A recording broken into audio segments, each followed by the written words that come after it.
go. Okay, finally. I've been trying to get on board for like the last half hour, and it wouldn't go live. It was just spooling. But here we are.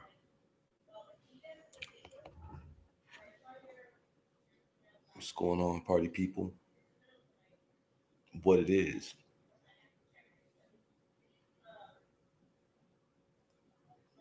Somebody's on board. Who's on board? Who's hanging out with their man Hakeem? Wake up in the morning with the yearning for herb. No doubt, Madism all day, every day. Who we got on board? Shout out your man. Let me see.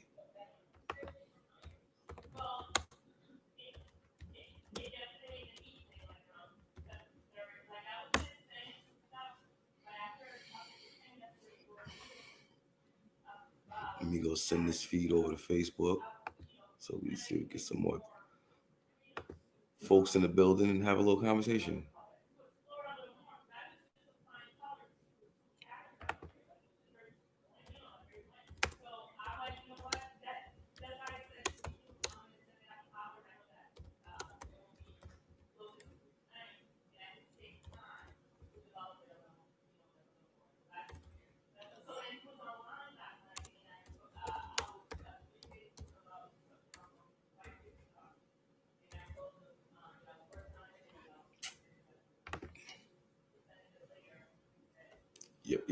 Yep.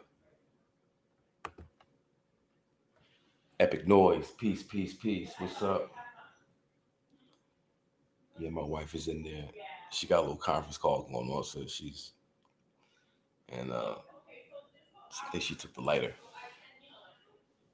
What's good with you, Epic? What's the deal? I'm gonna get a lighter. Hold on.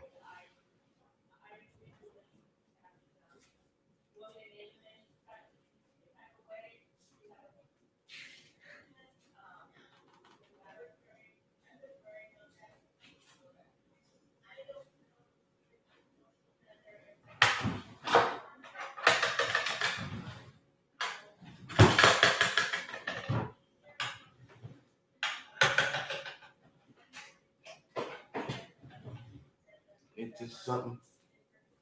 How is it possible that I can't find a lighter?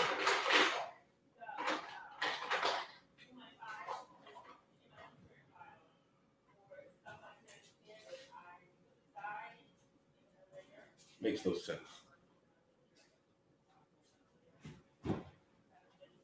Ugh. How do I not have the lighter? That's crazy, right? Because my wife got 50 lighters in the office and she's in a meeting right now. That's how it goes down. Yeah. Like, yeah, I literally be waking up and hopping online, just so you know. Wake up in the morning with hot, it's real deal. Like, I mean, I drink some water, go to the bathroom, put some water on my face, but it's like, you know,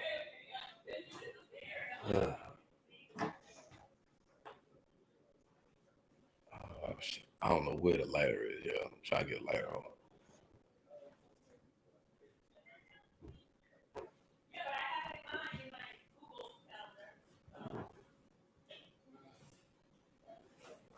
Yep, she got 50 lighters in office. I know it. She knows she got 50 lighters in office.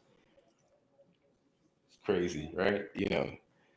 I'm sure y'all can relate for all my smokers in there, where somebody will take all the lighters and put them in one spot that's like away from where people are, or like instead of just taking one and play for something, just all end up in one place.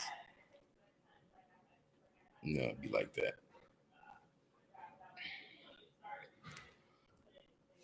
So yeah, I was checking out a video a little earlier. Um, this guy named Bo, he does a live stream on YouTube, real dope too, real dope.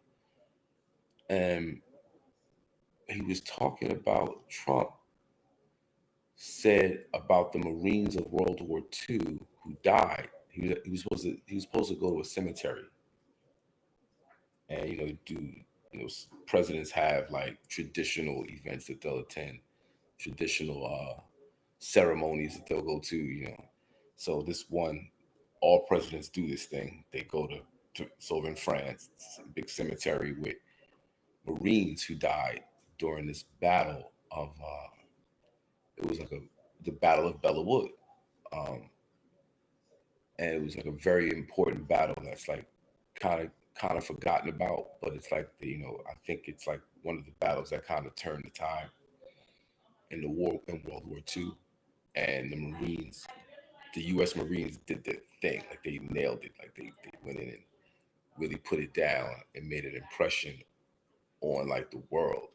Germany, the Nazis was like afraid of these jokers. The French, they're legends and heroes to the French. The U.S. Marines, like this group of U.S. Marines at this particular battle, did so crazy. It was so, they laid it down that the entire world was like, "Yo, U.S. Marines are like the shit." And this dude Trump said he didn't want to go to the ceremony because they died, and people who die are losers. And why are we celebrating losers?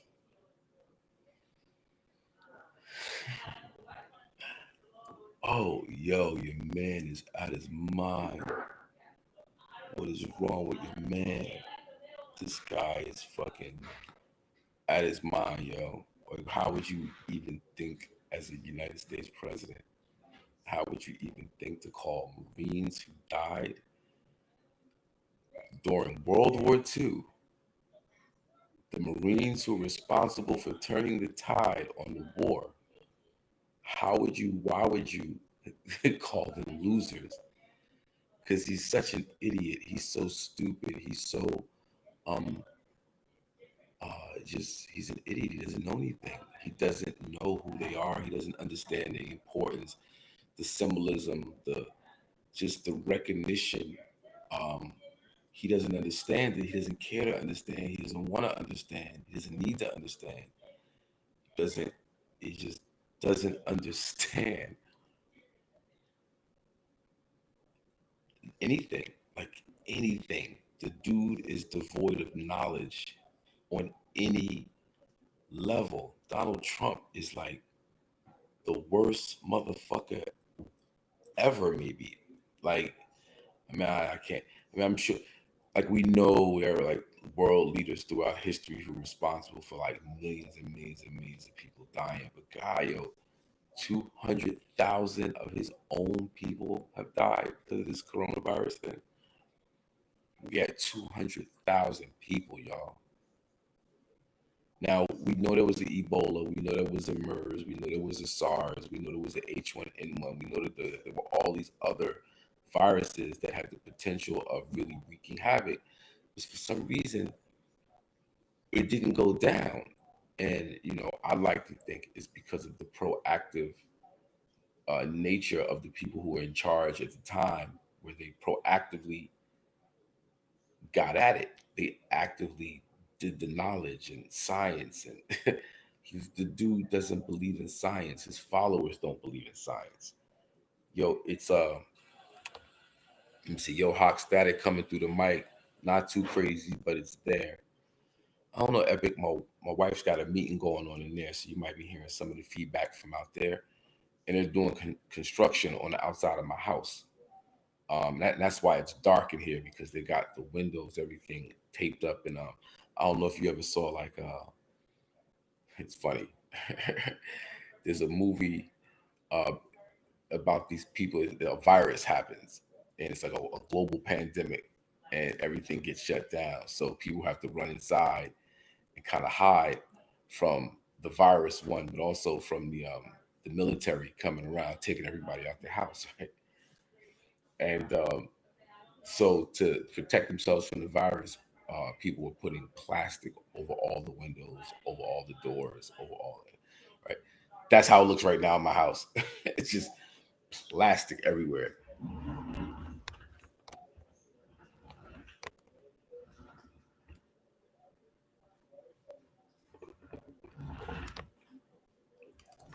Yeah. And it's not from the virus. It's because they're painting my building. So they got everything taped, the windows, everything taped up with plastic just so it'll stain the windows.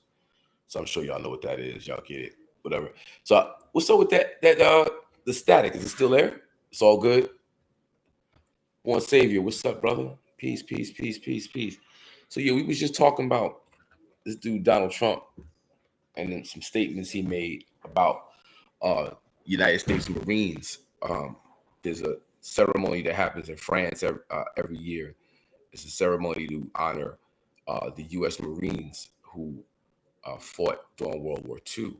And these Marines were really responsible for turning the tide against the Nazis, pushing the Nazis back, what have you. It's a whole story. I ain't gonna get into it. I ain't no expert on the thing, so I don't want to play myself, but go check it out. It's the Battle of Bella Wood, and Bella Wood is spelled Belleauwood. Bella Wood, Belleauwood, Bella Wood. Trump's comments on Bella Wood. You should Google that and see what this idiot said. Like, and he just played himself.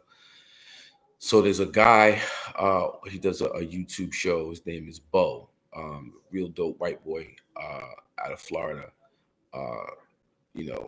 White dude, but he's smart, very intelligent, smart dude. A real dude. Like he's a white guy. He's not like this white dudes who kind of like, he's not a brother, but he's like a brother. No, this dude is a white dude.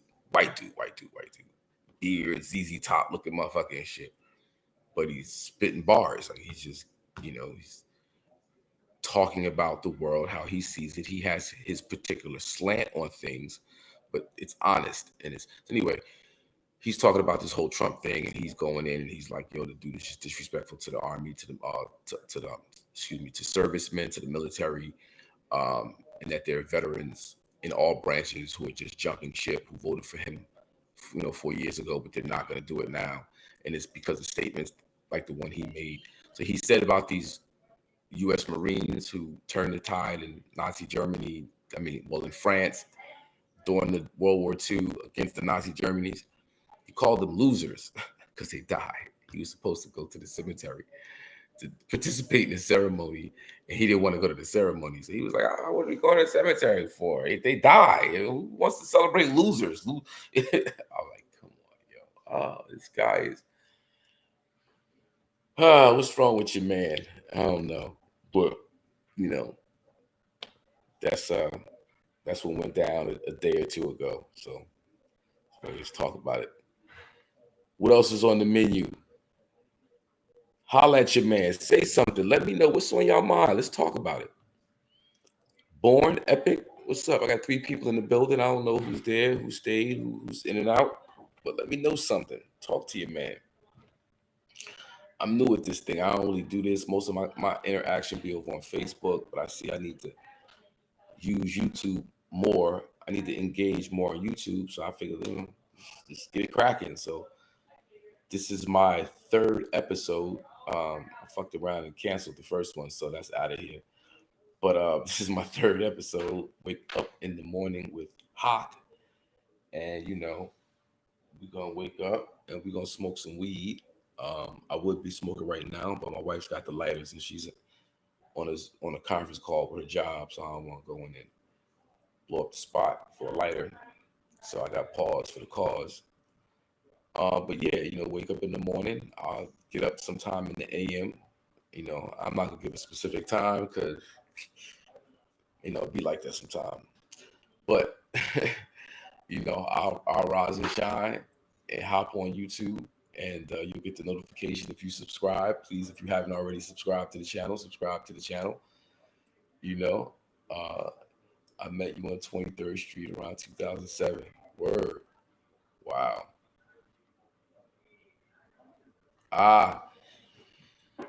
Yeah, well, I appreciate you, you checking in, Epic, especially while you making breakfast for the seeds, because, that's the most important thing in the world right there is to build with the youngins, get right with the children, make sure that they're right. That's most important. And for you to have me live and direct while that's going on is, I feel honored and privileged. So thank you, brother. Born 2007. We met on 23rd Street. 23rd Street. Yeah, that sounds about right. You know, um, I'm a New York City head. I was born in Jersey, raised in Jersey, but I lived in Brooklyn for about 10 years and started hanging out in the city when I was like 17, 18, and that was it. And basically lived in New York City up until about 6 years ago. And I moved to Florida. Yep. Yeah, man. So I stayed in New York. I was always on, at 23rd Street area. Matter of fact, I used to frequent a recording studio on 23rd and Madison, right where Madison Avenue stops. Um, I used to record in the studio right there. So I used to always be over there. Yep. Think you was going to high school. Was going to school. No, I wasn't in school. Not in 2007. I wasn't. I graduated college. Well, excuse me, I didn't graduate college, but I was supposed to graduate college in '91. I left college in '90. Um, and that was on Staten Island. Well, Staten Island in Montclair State, New Jersey. Yeah, so I was probably at the studio. That's probably where I was going, the studio. Yeah, there was a recording studio right there. I forget what the exact address, 61, I think, 61 or 51 23rd Street, I think, 61. I think it was 61. I can't remember it offhand. 67, maybe? No, not 67. 151, 150, 140, something, I can't remember. But yeah, over there. Yep. Yeah, man. So this is what we're gonna do. Every day I'm gonna hop on and then just see what it is. Talk about some current events and what's going on in the media. I've been spending a lot of time watching basketball, of course. Um, which is it's amazing to me what today's athlete has been able to do off the court, off the field. Outside of sports. I think this is like the greatest generation of athletes that we've ever seen. I know they really, really laid it down in the '60s, and they like the what was going on in the '60s laid the foundation. Gave us kind of the blueprint. Our generation of athlete kind of fumbled the ball. We got sucked up in the Reaganomics and capitalism and lifestyles of the rich and famous and all that shit. That's our generation got sucked into the bullshit. But this generation, it's like, even though they have the money, they have the material wealth, they have the success, they have so much more money involved. There's so much more glory attached to professional sports these days. But to see them put all that on the line and like, yo, we're gonna do the right thing. That's dope right there. Like that shit's dope, man. That's like the basketball players, of course, with Kaepernick and the football players, but Kaepernick taking the stand, and then it got a little shaky. Jokers was tap dancing for a few years, but then it was like enough was enough, and they was like, nah, man, we're gonna do the right thing. Football players doing a lot of good work. You know, Serena, the tennis players, was the sister Osaka. She was the other little sister, Coco Golf. Like they listen.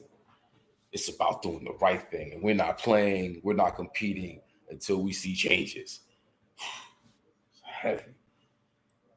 EA Sports, EA Sports, Madden. They released Madden last week. You turn on Madden, first thing you see, Black Lives Matter.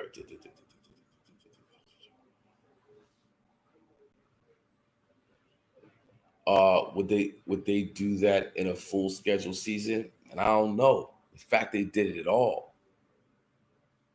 Fact they did it at all. Would they do that in a full schedule season? I don't know. Considering Corona just hit and everybody's money's twisted right now. So right now, when you really need the money, you do it. That might be bigger than doing it in a full schedule season because you just went through an economic catastrophe. everybody needs the money right now. Nah, you know what? Just to stand on a square in unity immediately magnetizes the situation. You immediately build strength that carries over time. So, you don't get everything in one shot.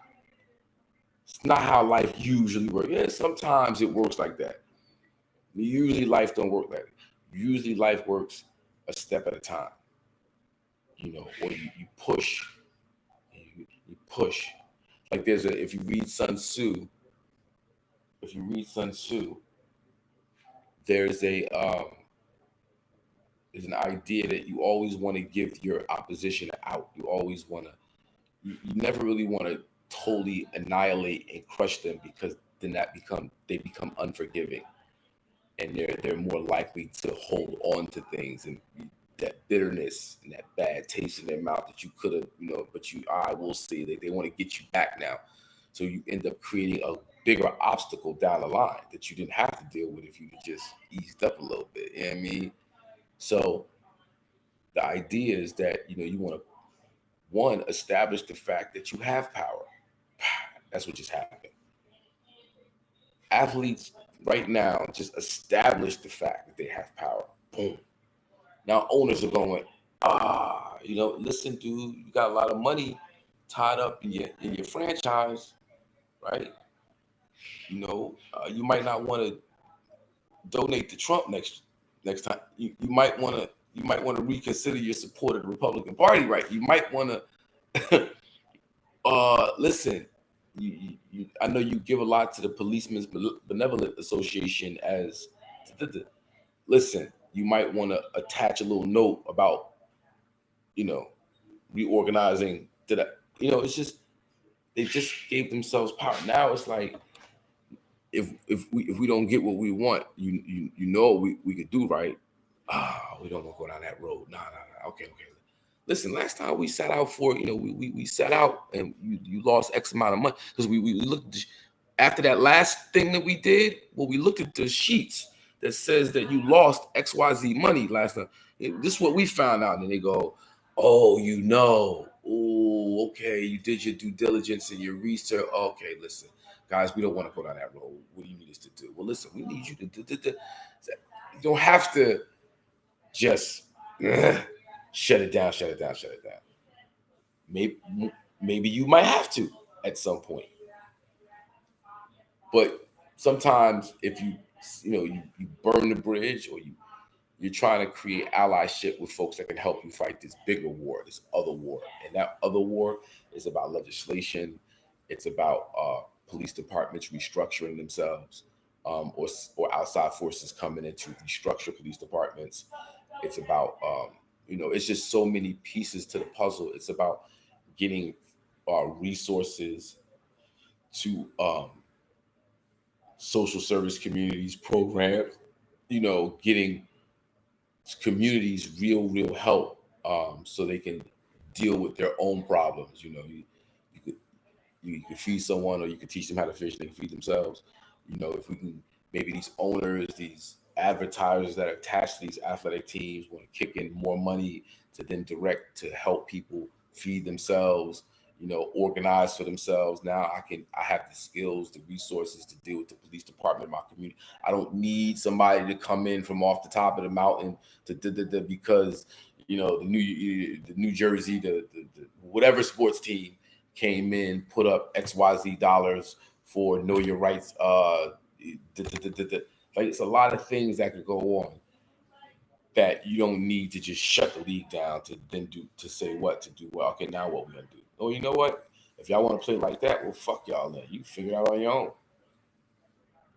Yeah, we'll go in and just put our money in European sports, soccer teams, or whoever else is doing. Like, they don't. A lot of these billionaires, like, they don't make their money through sports. That's not how they make their money. Like, the sports team is like it's a game to them. It's literally a game to them. It's like, oh, I got some extra money to throw in to this team, whatever. my portfolio, I'm sitting on 6, 7, 8 billion, 15, $20 billion. You know what? It'll cost me, a few $100 million a year to fucking run this franchise. All right, yeah. Oh, that goes away. All right, I'll take that money and stick it somewhere else. Like it's not like they're making like that's not how they make their money. So, again, boycotting for a whole season, just shutting it down totally, isn't necessarily the answer. But it could be an answer at some point. It could be a matter of we got to shut this all the way down. But then when you do things like that, when you shut things all the way down, it's like, are you replacing it with something? No, and what are you replacing it with? Um, are you gonna replace it with something, or are you just gonna do your own thing? Well, if you're gonna do your own thing, is that own thing up and running, or do you have to now go build it? And if you're gonna go build it, you maybe shouldn't have shut that other thing down yet. 'Cause in order to build this thing, you need revenue. You have to have revenue to build this thing, and you can't just take it for granted that the people who financed and over here are just gonna come jump on your thing. You can't depend on that. So you're gonna have to either have an, uh, an investor or a you know funding your thing, or you're gonna have to do it yourself. So again, should they or would they boycott or sit out a whole season? Any of the professional leagues, um, the NFL, they probably have the least amount of power. Um, like the NFL is set up in a way where they will get replaced.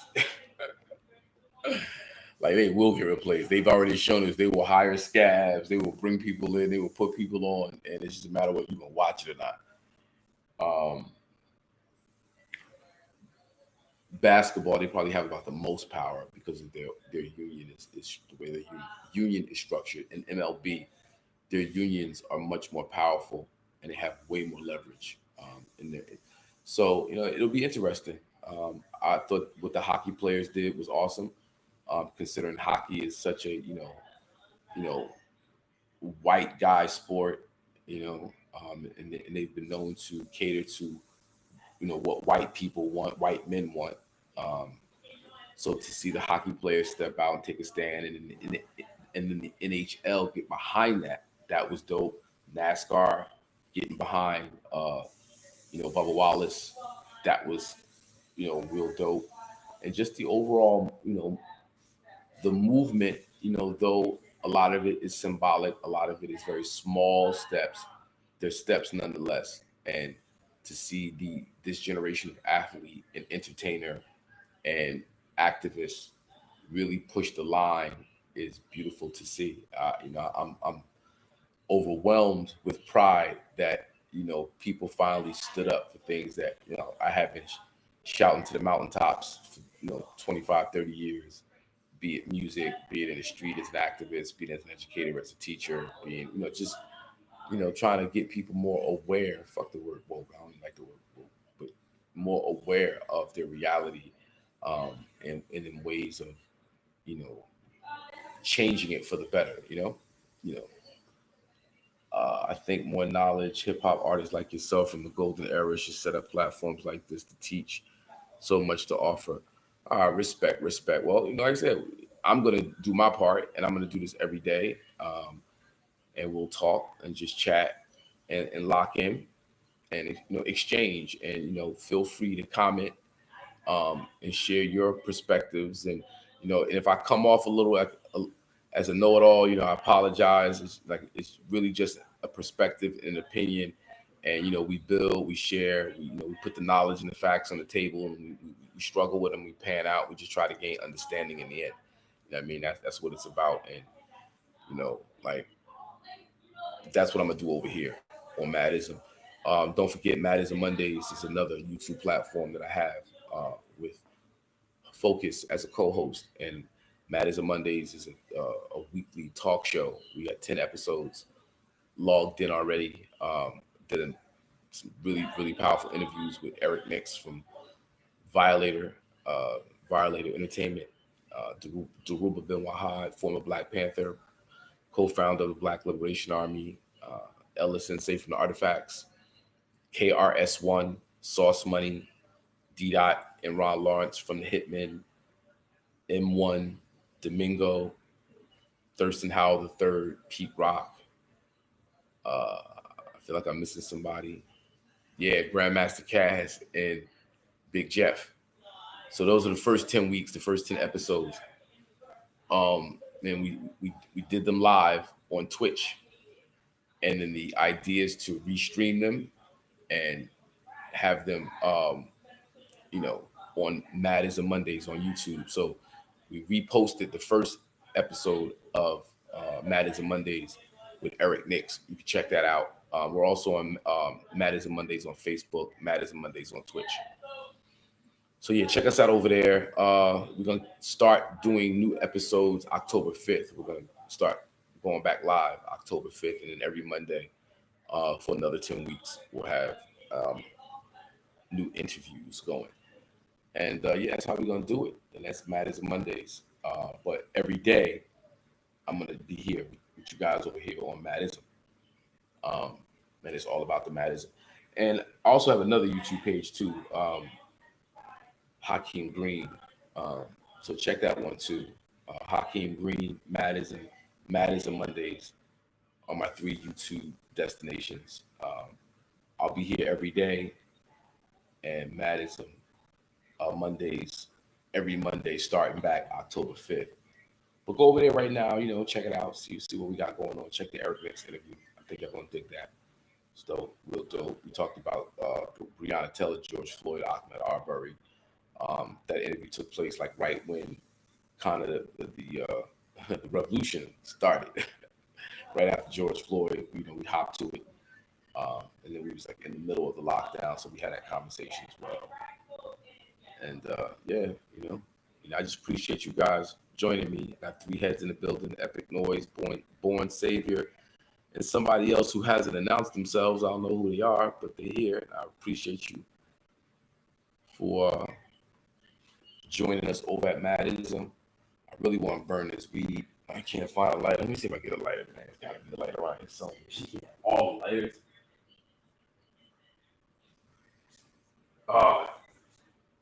And now the whole house smells like paint because they're painting outside.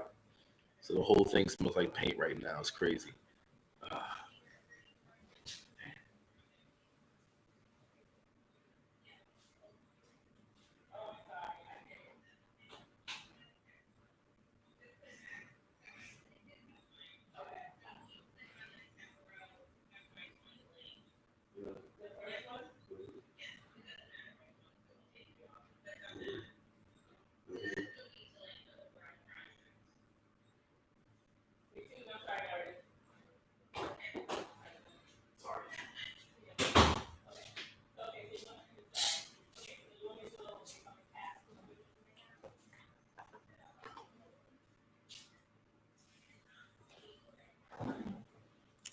Seeking ye shall find.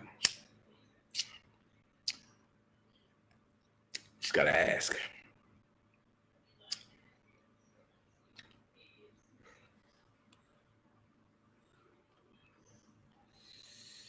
Epic, thank you, brother. Yeah, man. So, anything else you guys want to talk about? Anything on your mind? Anything you want any info I can provide on something you're thinking about? Anything?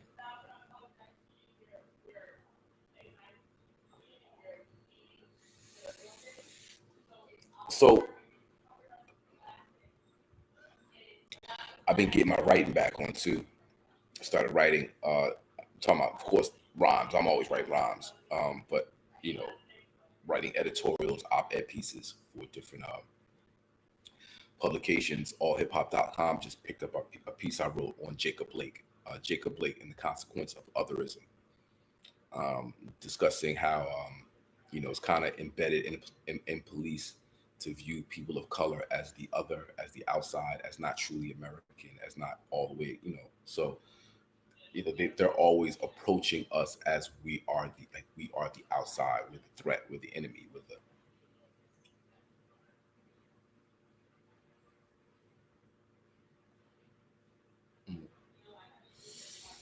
So yeah, that's gonna be a dope piece. As soon as I posted on my Facebook page, I guess Chuck is gonna republish it through allhiphop.com as soon as that link is available. I'll share it with you guys so you can read it yourself. And then I have another piece coming. It's going to be a 3-part series on basically an open letter to hip hop in regards to the Yusef Hawkins documentary, A Storm Over Brooklyn.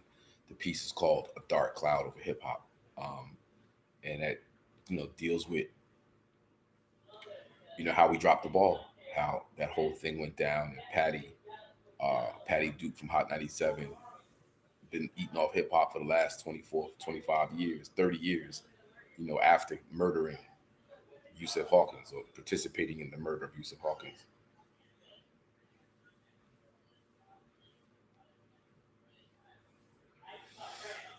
What inspired me to rhythm and year? I'm assuming you're asking me what inspired me to rhyme and in what year. Is that right, Born? What inspired me to rhyme and in what year? If that's the question, there was a rap crew in my neighborhood when I was like 9 years old, called the Stardust 3.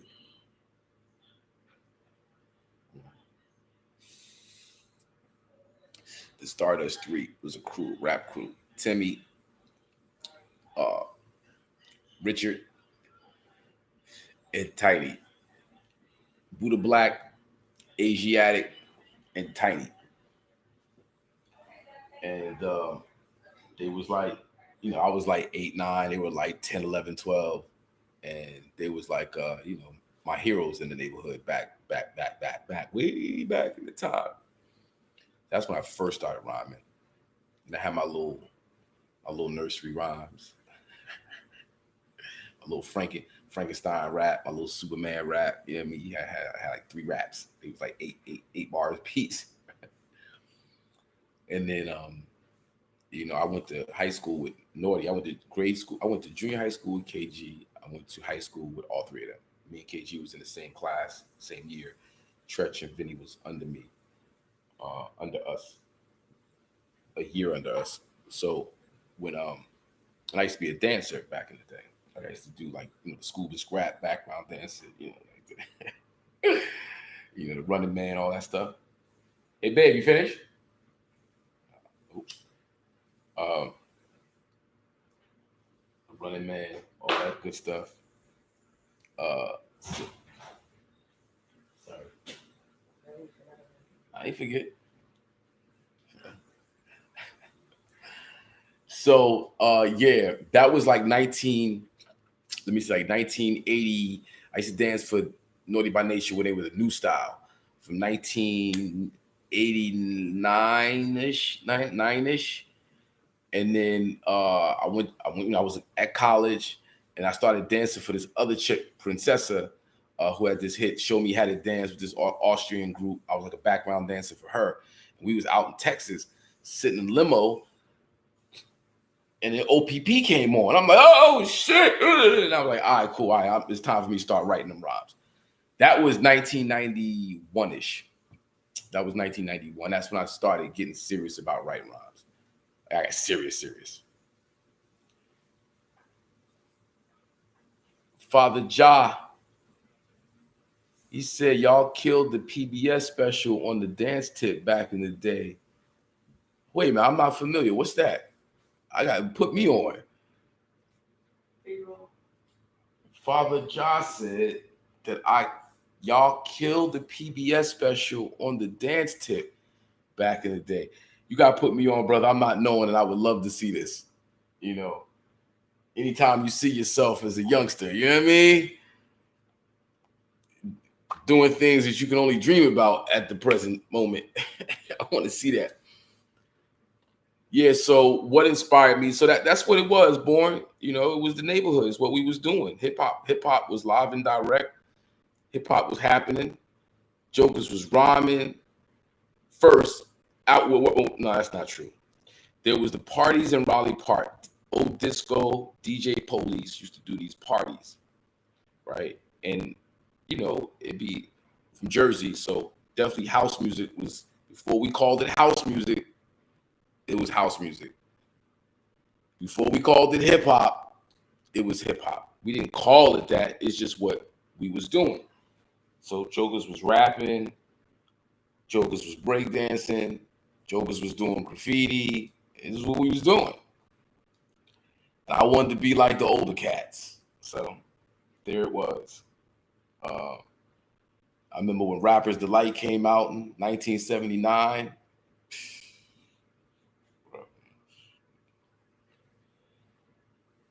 And then fucking when Super Rhymes came out. Oh, God. Super Rhymes, Jimmy Spicer. Oh, man.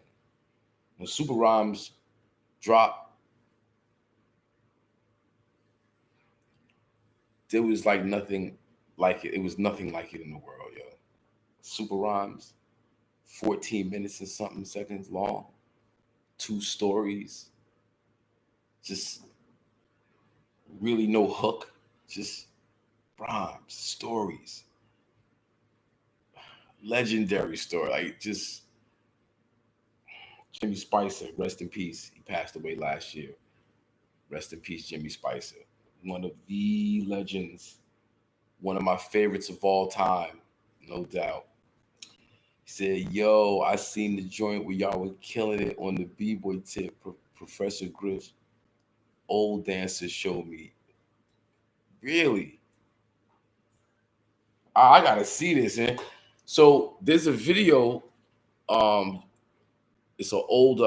I said it was a party called Hard House in New York, in Manhattan, in 1990.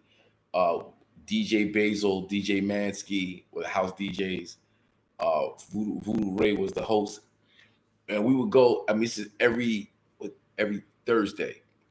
Every Thursday that year, we were in Kilimanjaro's on 19th Street between 10th and 11th Avenue, and they did this dance contest. Now this is a spot, like, this is before I wasn't smoking. I didn't start smoking weed really, so I wasn't, no smoking. There was no drinking. It was going to dance, and you go to the spot, and it's like 700, 800, 900, 1100, sometimes 1200, sometimes. I'm talking about, you got all your favorite superstars, New Edition, LL Cool J, fucking, you got your street, hey, Alpo and them niggas is in there, like, or maybe not them, but you get the drift. Dance. That's all we was doing was circles, circles, circles, circles, circles, dancing. So they did a dance contest, and that dance contest is on the internet. And you put in Kilimanjaro's dance contest, you'll see your boy Hakeem getting it in on the house music tip. Which is another thing about the culture. Like, if you in the culture, hip hop, like house music and hip hop were very disco. How hip hop grows out of a bunch of different art forms, but disco is heavily influential on what hip hop is. Disco, club music, dance music, just that whole feel of party. You know what I mean? Rocking the party, the MC, move the crowd, master of ceremony, just that whole shit. It's just like, So yeah, yep. Early, man. I was down with the culture early. 1978, 79. Again, we didn't call it hip hop. This is what we was doing. This is just the culture that we were involved in, as, black and brown people. You know what I mean? Like, this is, and of course the poor white folks who came up as well, they were there. But we know whose culture this is. This is what we do. This is born out of our experience and how we see things. And yeah, you know what I mean? Yeah, man. So Who else we got? Everybody still here? Epic, you in the building still? Born Savior, Father Ja. Word up, word up. We've been on for 45 minutes exactly. Hold on 1 second, please.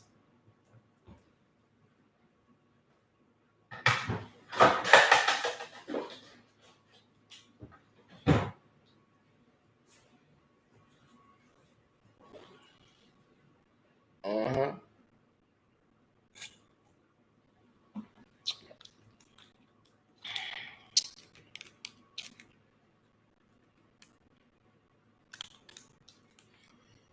So y'all know about the new album, right? Madism, Who Want This Smoke? Salute from the Bronx. No doubt, no doubt, no doubt, no doubt, no doubt. The BX. Yeah, I was living up there right before I moved back to Florida. I was living in Parkchester. Yeah. Yeah. Right before I moved to Florida, I was in the BX. But yo, the album though, y'all know about the album? Madism, Who Want This Smoke?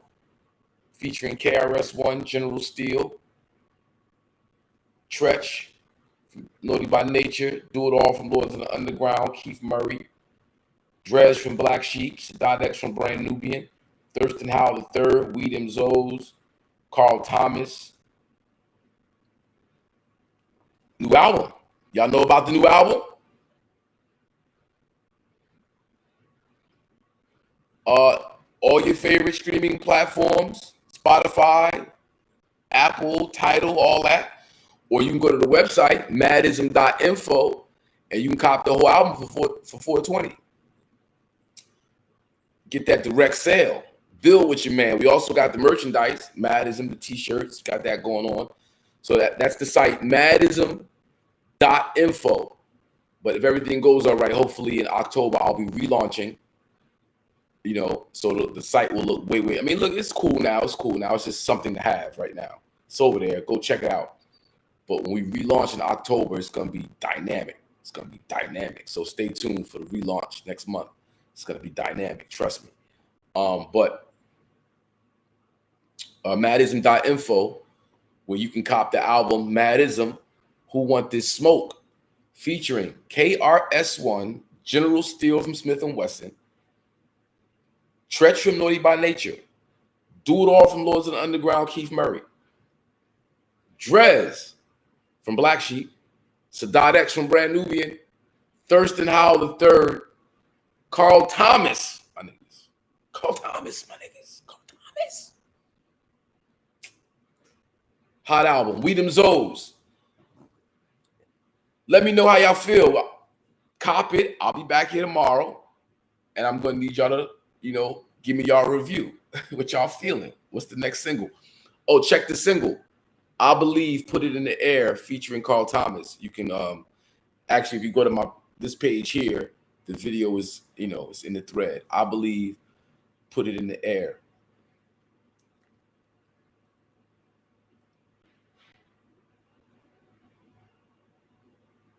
The Carl Thomas cut is on BOP. What's BOP? Put me on.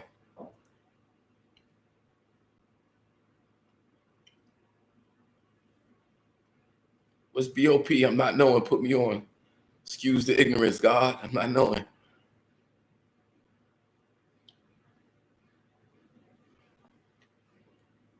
Yeah. So yeah, I like the album like a lot. I like the album a lot. I have been I disappeared for a while. Tell y'all that story. I'll just give y'all the Hakeem Green story real quick. So let y'all know what I've been up to.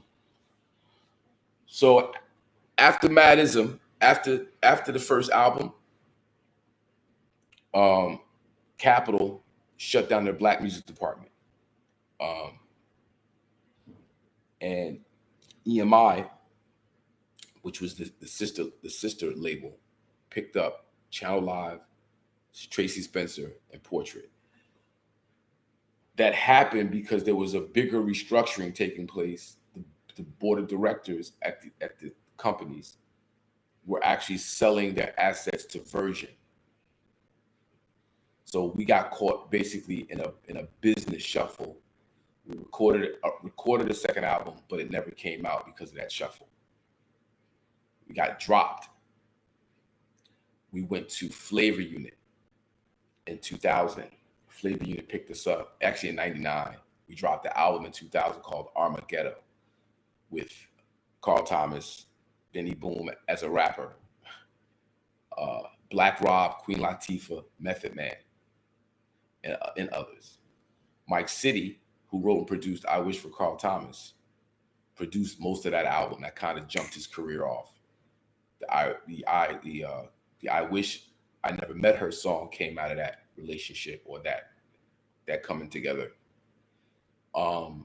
Me and Benny Boom started a company called IBC and a film company called Gorilla Flicks. Benny Boom's first video as a director was Wild Out 2K, which was the first video off that project. That jumped his career off as a video director. And then Benny Boom.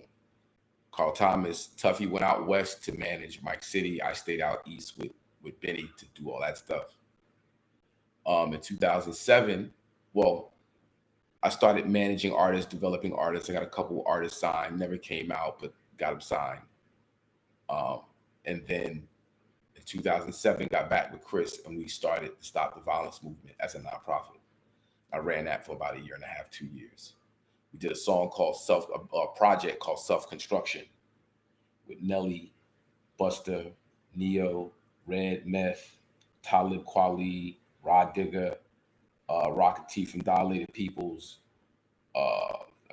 Everybody you could think of. We did just look that up. Self-Construction, KRS-One Self-Construction, and you'll see all that. And then Bop got that. Oh, that cut is on Bop. Bop. Okay, I got it. Got you. Righteous. Look that.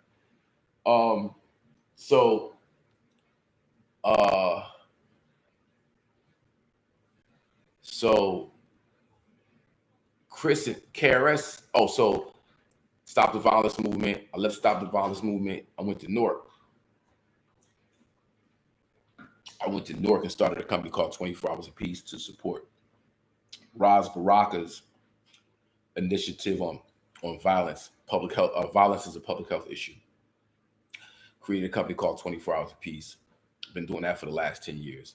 Look that up. That's a whole nother chamber out of the Hakeem Green arsenal. And then I got back with Chris in 2013, 12, 13. He was like, yo, how come you're not in the weed business, bro? Like, first of all, you need to be in California. California is what's going on right now. You would win in California. You need to go out west and get in the weed business. I wasn't really trying to go out west. But the weed business made sense. Now, I had gotten back to the whole activism thing. I'm doing the 24 Hours of Peace. I'm doing the community work. So I was a little antsy about, pushing the marijuana that heavy, pushing Madison that heavy. Like, I was like, I'm doing the 24 Hours of Peace thing right now. That's kind of where I'm at right now. I don't want to mess up the brand. But then as we see the cannabis industry kind of build and kind of build out, you see all this other stuff that has nothing to do with smoking weed that involves cannabis or hemp. So I was like, wow, there's room for cannabis to be covered. Let's do the knowledge. Let's share the knowledge. Let's get in, interview people, patients, medicinal patients who need cannabis, THC, the cannabinoid, the CBD as health and wellness. And then you got industrial hemp. You got, manufacturing, textiles. You got industry. You got, job creation. You got there's a whole nother chamber that's madism. There's nothing to do with smoking. So I was like, okay, there's a way to approach weed from a intelligent perspective. So I started a website, madism.info, as a web journal magazine to cover the cannabis community, but but from a hip hopper's point of view. You know what I mean? How is it supposed to look hip hop? You know what I mean? Like let's give hip hop a place in the cannabis community that we can call home, that you know is coming live and direct from somebody who knows the hip hop culture. So I started Madism.info, and then said, well, I'm an MC, I'm hip hop, so I got to start putting these bars down. And I started recording. And 2015 was the 20th anniversary of Madism, so I put out Madism 2015 with Tretch, Do It All, Keith Murray. That was the start. And the following year, I recorded What Is Madism with KRS-One and General Steel. And, you know, as I'm doing other things, you know, other projects between 24 Hours of Peace and, you know, some other endeavors I got going on, I'm just building. And 2020 came up. I was like, well, damn, I just need to take all this music that I've been doing and do an album to celebrate the 25th anniversary.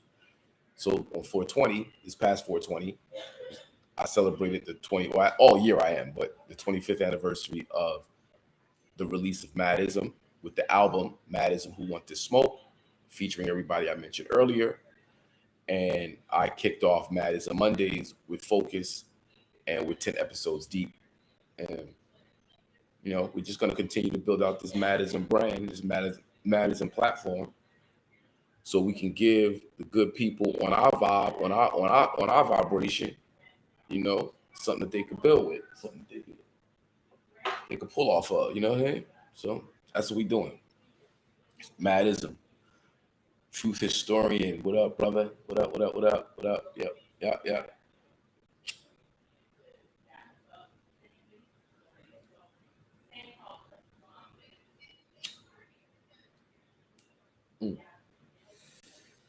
So listen, before I hop off, can I leave y'all with a rhyme?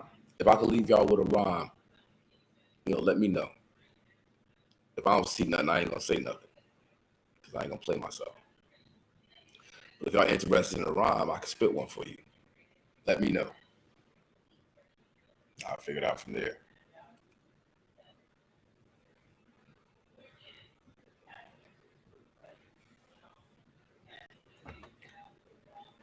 Thank you, truth historian.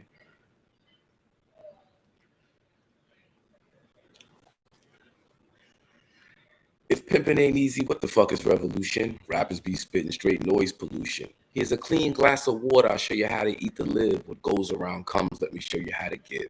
That's something that you hear when the nine is at your rib. In the street, tuck your jewels. Thugs drool like baby bibs. I try to be mindful, write something for the kids. Talk it like I walk it, rap it how I live. I came up blue collar, strive to be a scholar, but I couldn't eat the love. I nearly starved without the dollar. The pressure and the stress is enough to make you holler when the landlord's at your doorstep and the devil's on your collar. They call me a slacker because I won't sell crack for the cracker. I call women queens and I love the very blacker. Some chicks get it twisted. They'd rather be called bitches with their ass in the air like everybody's supposed to kiss it. It's a simple lesson. You get what you deserve. So is life a bitch or just a pimp with a perm? See, mommy tricked out, made a little heartburn, but it's something she'll forget when it's time to take her turn. When will the children learn it's much better to earn, but when my niggas put in work, they like to make the metal burn. End up in the system, it's all systematic. Manchurian candidates, waving automatics. A product of a project launched in the 80s. Chemical warfare meant to kill the crack babies. Now as the world turns, is it just a story? Keeping it real got my sons in purgatory. In between heaven and Hades, like earthquakes in Haiti, the fat lady clears her throat and plays harp for the babies. They say I'm such a mystic, lyrics something mythic, but I make it so plain with details and specifics. I'm just gifted. I'm young and I'm black, so I represent the game. I represent the fact that God helps those who helps themselves. So when God helps you, he's really helping himself. Make every day have purpose is the science of life. Every breath's another roll. There's a science to dice. Learn from your mistakes, but try to learn from others. You get one roll at life, you won't get another. You have to learn the tricks, cause some niggas be on the gab. On some funny business, but that shit won't make you laugh. I thought he had the bread, was it wonder, not the wheat? I'm wondering how it's coming back, cause my connect ain't getting beat. Yeah.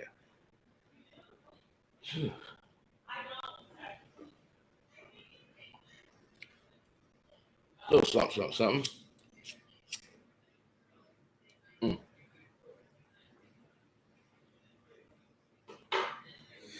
So, all right, listen. Tell a friend to tell a friend every morning.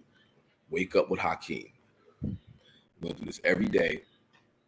The exact time I don't know because I wake up different times. But definitely when I wake up, wash the face. You know what I mean? Roll something up and come kick it with YouTube. And we gonna get it in. So tell a friend to tell a friend. All right.